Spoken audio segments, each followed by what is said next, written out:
क्या तुम जानते हो कि इस पूरी दुनिया में सबसे आसान काम क्या है? किसी स्त्री से अपनी हर बात मनवा लेना। और क्या तुम जानते हो कि सबसे मुश्किल काम क्या है? यही कि तुम उसे जबरदस्ती मनवाने की कोशिश कर रहे हो। आज तुम्हें वह परम रहस्य बताने जा रहा हूं जिससे सामने वाला तुम्हारी हर इच्छा को अपनी खुद की इच्छा समझने लगेगा। मनुष्य का पूरा जीवन केवल एक ही संघर्ष में बीत जाता है कि दूसरे मेरी बात मान ले। पिता चाहता है पुत्र उसकी सुने, पति चाहता है पत्नी उसकी सुने, प्रेमी चाहता है कि उसकी प्रेमिका उसके शब्दों को पत्थर की लकीर मान ले। लेकिन जहां चाह है, जहां जबरदस्ती है, वहां सिर्फ प्रतिरोध पैदा होता है। तुम जब किसी स्त्री से अपनी बात मनवाने के लिए दबाव डालते हो, तर्क करते हो या खुद को श्रेष्ठ साबित करने की कोशिश करते हो, तब तुम उसके भीतर एक अदृश्य दीवार खड़ी कर देते हो। वह दीवार अहंकार की होती है। तुम जितना जोर से टकराओगे, वह दीवार उतनी ही मजबूत होती जाएगी। बात मनवाने का कोई मंत्र नहीं होता, कोई जादू टोना नहीं होता। इसका केवल एक ही मनोविज्ञान है और वह है पूरी तरह से शून्य हो जाना। जब तुम किसी के सामने अपनी मांग लेकर जाते हो तो तुम एक भिखारी की तरह व्यवहार करते हो और भिखारी से हर कोई पीछा छुड़ाना चाहता है। तुम्हें सम्राट बनना होगा। सम्राट वह नहीं जो मांगता है, सम्राट वह है जो दे देता है। जब तुम किसी स्त्री के विचारों को, उसकी भावनाओं को पूरी तरह से स्वीकार कर लेते हो, जब तुम उसे यह महसूस कराते हो कि इस पूरे संसार में उसकी बात को समझने वाला सिर्फ तुम हो, तब उसका पूरा रक्षा तंत्र ढह जाता है। स्त्रियों का स्वभाव जल की तरह होता है। तुम जल पर जितना जोर से मुक्का मारोगे, चोट तुम्हें ही लगेगी। जल तो वैसे का वैसा ही रहेगा। लेकिन अगर तुम शांत होकर उस जल में उतर जाओगे तो वह तुम्हें अपने भीतर समाहित कर लेगा। अधिकतर पुरुष यही भूल करते हैं। वे तर्क का सहारा लेते हैं, वे बुद्धि से जीतना चाहते हैं, लेकिन हृदय को बुद्धि से कभी जीता नहीं जा सकता। हृदय को जीतने के लिए हृदय की गहराई में उतरना पड़ता है। जब तुम किसी से बात करो तो तुम्हारी आंखों में एक ठहराव होना चाहिए, एक ऐसी शांति होनी चाहिए जिसे देखकर सामने वाले का मन भी शांत हो जाए। जब तुम पूरी तरह से शांत होकर उसकी बात सुनते हो तो तुम उसके अस्तित्व का हिस्सा बन जाते हो।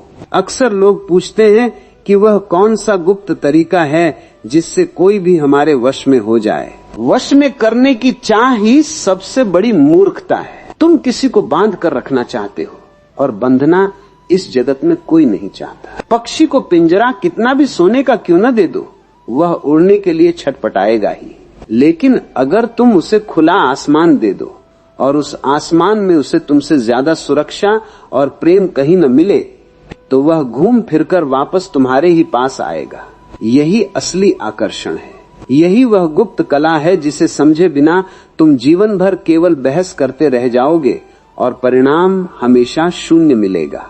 जब तुम किसी स्त्री से कोई बात मनवाना चाहते हो तो पहले उसके मन में उस बात के प्रति एक प्यास पैदा करो। सीधे अपनी बात थोप देने से सामने वाला चौकन्ना हो जाता है।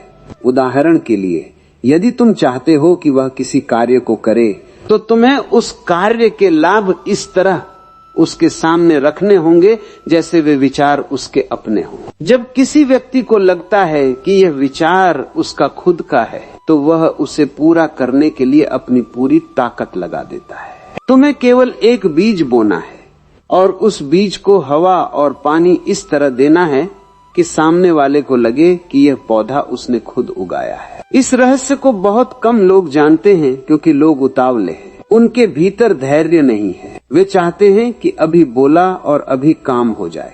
यह उतावलापन तुम्हारी कमजोरी को दर्शाता है। जो व्यक्ति जितना अधिक शांत और धैर्यवान होता है, उसकी वाणी में उतना ही अधिक सम्मोहन होता है। जब तुम बोलो तो तुम्हारे शब्दों के बीच में थोड़ा अंतराल होना चाहिए। वह अंतराल सामने वाले के अवचेतन मन में गहरे उतरता है। तुम्हारी आवाज में न तो गुस्सा होना चाहिए और न ही गिड़गिड़ाहट।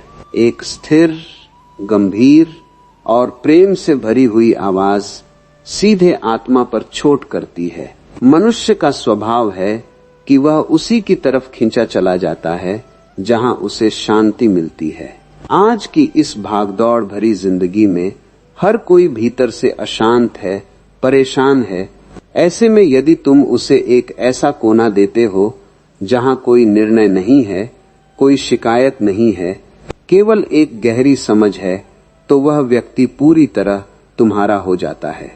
फिर तुम्हें अपनी बात मनवाने के लिए एक शब्द भी खर्च नहीं करना पड़ेगा।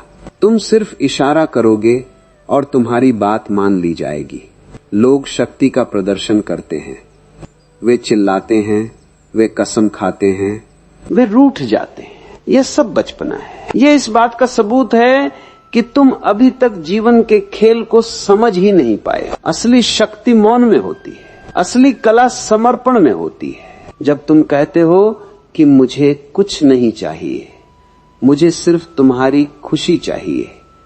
हैं खुशी चाहिए हर कौन दमोस वनी न हो। हैंक है, हैंक है, हैंक है, हैंक है। तब सामने वाला व्यक्ति अपने सारे हथियार डाल देता है, क्योंकि निहत्थे पर वार करना इस प्रकृति के नियमों के खिलाफ है।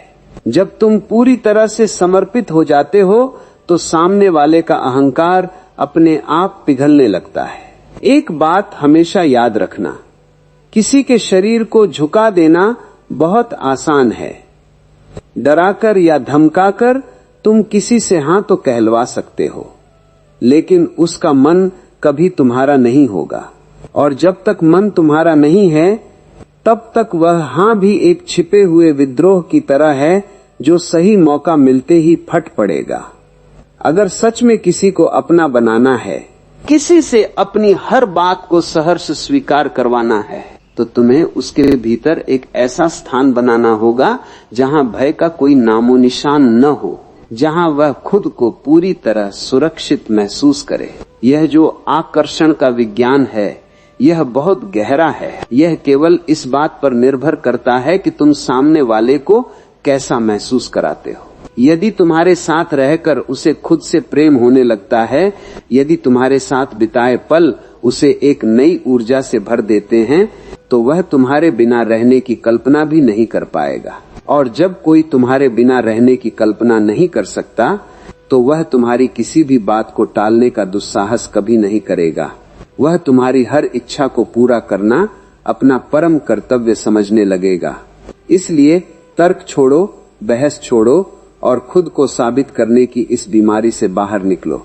शांत हो जाओ, गहरे उतरो और प्रेम और समझ का वह वातावरण तैयार करो जिसमें सामने वाला खुद ब खुद पिघल जाए। यही वह शाश्वत नियम है जो सदियों से काम करता आ रहा है और हमेशा काम करता रहेगा। इस परम रहस्य के अगले चरण में जब तुम प्रवेश करते हो, तो तुम्हें एक और अद्भुत सत्य का सामना करना पड़ता है। मनुष्य का स्वभाव सदा से ही उस चीज की ओर भागने का रहा है जो उसे आसानी से उपलब्ध नहीं होती।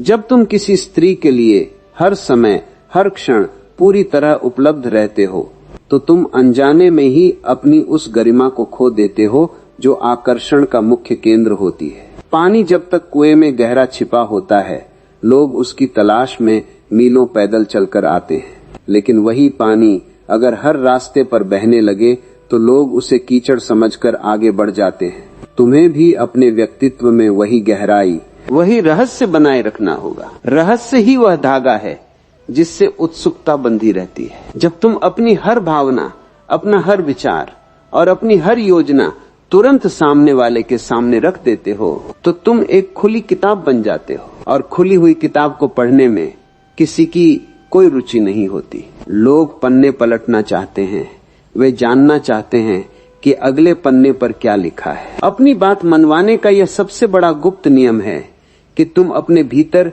एक ऐसा कोना हमेशा खाली रखो। बहन स्मृति संहा जो जाली में जारक बतुने क्याली त्यानहाती जिम, और जहां तक किसी की पहुंच न हो। तुम्हारी इस रहस्यमयी शांति को समझने के लिए, तुम्हारे उस अनकहे हिस्से को जानने के लिए सामने वाला तड़पने लगेगा। और यही वह तड़प है जो उसे तुम्हारी हर बात मानने पर विवश कर देगी। अक्सर पुरुष अपनी चाहत में इतने अंधे हो जाते हैं कि वे सामने वाले की स्वतंत्रता को ही छीनने का प्रयास करने लगते हैं। वे चाहते हैं कि वह 24 घंटे केवल उन्हीं के बारे में सोचे, उन्हीं की तरह व्यवहार करे। लेकिन याद रखना, तुम जिस पंछी के पर काट दोगे वह तुम्हारे पास रहेगा तो सही, पर सिर्फ एक जिंदा लाश बनकर। उसके भीतर का वह सौंदर्य, वह जीवंतता नष्ट हो जाएगी जिसके कारण तुम कभी उसकी ओर आकर्षित हुए थे। असली कला तो यह है कि तुम उसके पंखों को और मजबूत कर दो, उसे पूरा आसमान दे दो, और फिर भी उसके भीतर यह भाव जगाए रखो कि तुम्हारी बाहें ही उसका सबसे सुरक्षित घोंसला है। जब उसे यह स्वतंत्रता मिलती है तो उसका प्रेम और उसका सम्मान तुम्हारे प्रति अनंत गुना बढ़ जाता है। इस जगत में जितने भी गहरे संबंध हैं वे सब मौन के धरातल पर पनपते हैं। शब्दों का काम केवल संदेश पहुंचाना है, लेकिन जो बात सच में हृदय को छूती है वह शब्दों के बीच का वह मौन है जिसे केवल 2 जागृत आत्माएं ही महसूस कर सकती हैं। जब तुम किसी स्त्री के साथ बैठे हो तो हर समय बोलना आवश्यक नहीं है। कभी कभी केवल उसकी आंखों में देखना, बिना किसी शिकायत के, बिना किसी मांग के, सिर्फ उसकी उपस्थिति का उत्सव मनाना शब्दों से कहीं अधिक प्रभावशाली होता है। इस मौन में एक ऐसा जादू है जो सामने वाले के सारे संशयों को, सारे भयों को एक क्षण में समाप्त कर देता है। उसे लगता है कि कोई है जो मेरी खामोशी को भी उतनी ही शिद्दत से सुन रहा है जितनी शिद्दत से लोग मेरी आवाज को सुनते हैं। जब यह विश्वास गहरा हो जाता है तो समर्पण की प्रक्रिया अपने आप शुरू हो जाती है। फिर तुम्हें अपनी किसी इच्छा को मनवाने के लिए रणनीतियां नहीं बनानी पड़ती। तुम्हारी एक हल्की सी मुस्कान, तुम्हारा एक छोटा सा इशारा भी उसके लिए एक आदेश बन जाता है जिसका पालन वह अपनी पूरी खुशी से करती है। लोग अक्सर शक्ति को नियंत्रण समझ लेते हैं। वे सोचते हैं कि किसी को वश में कर लेना, किसी पर हुक्म चलाना ही शक्ति है, लेकिन यह बहुत छोटी और ओछी सोच है। असली शक्ति तो वह है जहां तुम्हें कुछ करना ही न पड़े, जहां तुम्हारा केवल होना ही सामने वाले को पूरी तरह रूपांतरित कर दे। इस मार्ग पर चलने के लिए तुम्हें अपने भीतर के उस छोटे अहंकारी पुरुष को विदा करना होगा जो सदा खुद को सही साबित करने की जिद पर अड़ा रहता है। जब तुम अपनी जिद छोड़ देते हो, जब तुम जीत की इच्छा का ही परित्याग कर देते हो, तब तुम इस पूरे खेल के विजेता बन जाते हो। क्योंकि जो व्यक्ति पहले से ही हारा हुआ है या जिसे हारने का कोई डर नहीं है, उसे भला कौन हरा सकता है। तुम्हारी यही निर्भयता, यही अनासक्ति सामने वाले के मन में एक गहरा सम्मोहन पैदा करती है। वह तुम्हारे इस अनोखे रूप को देखकर दंग रह जाती है कि जहां पूरी दुनिया वासना और स्वार्थ के पीछे भाग रही है, वहां तुम इतने शांत, इतने तृप्त और इतने आनंदित कैसे हो। तुम्हारी यही तृप्ति उसे तुम्हारी ओर खींचती है। जैसे एक प्यासा हिरण पानी के सोते की तलाश में रेगिस्तान में भटकता है, वैसे ही हर मनुष्य भीतर से एक ऐसे ही शांत और तृप्त व्यक्ति की खोज में है जो उसे सहारा दे सके, जो उसे बिना किसी शर्त के स्वीकार कर सके। जब तुम वह स्रोत बन जाते हो तो तुम्हें किसी के पीछे भागने की आवश्यकता नहीं रह जाती। पूरी सृष्टि, पूरा अस्तित्व तुम्हारे अनुकूल होने लगता है। इसलिए इस गुप्त तरीके को अपने जीवन का हिस्सा बनाओ जो सीधा हृदय को छुए। अपनी आंखों में वह गहराई लेकर आओ जो सामने वाले के अंतरतम को देख सके, और अपने व्यवहार में वह उदारता लेकर आओ जो हर किसी को अपना